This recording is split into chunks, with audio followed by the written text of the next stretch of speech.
Komisi Pemilihan Umum Kabupaten Jembrana lakukan pemungutan suara ulang di satu TPS yang bermasalah pada 17 April lalu. Pemungutan suara ulang dilakukan di TPS 04 yang bertempat di SD Negeri 2 Loloan Timur, Jembrana. Minggu pagi KPU Kabupaten Jembrana kembali menggelar pemungutan suara ulang atas rekomendasi Bawaslu. Hal ini karena di pemungutan suara 17 April lalu ditemukan adanya pemilih dari luar Bali tanpa form A5. Pemungutan suara ulang khusus untuk pemilihan presiden dan wakil presiden ini bertempat di TPS 04 Gedung Sekolah Dasar Negeri 2 Loloan Timur, Kecamatan Jembrana, Bali. Dari 298 pemilih, hanya 158 pemilih yang hadir. Padahal panitia sudah siapkan total 304 lembar surat suara.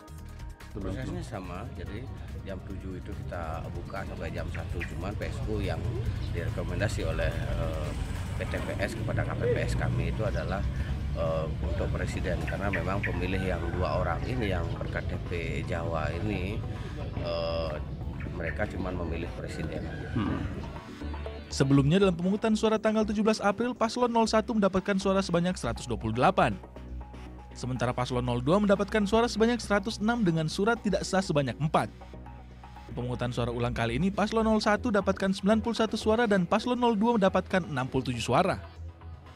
Putu Wijana melaporkan untuk NET.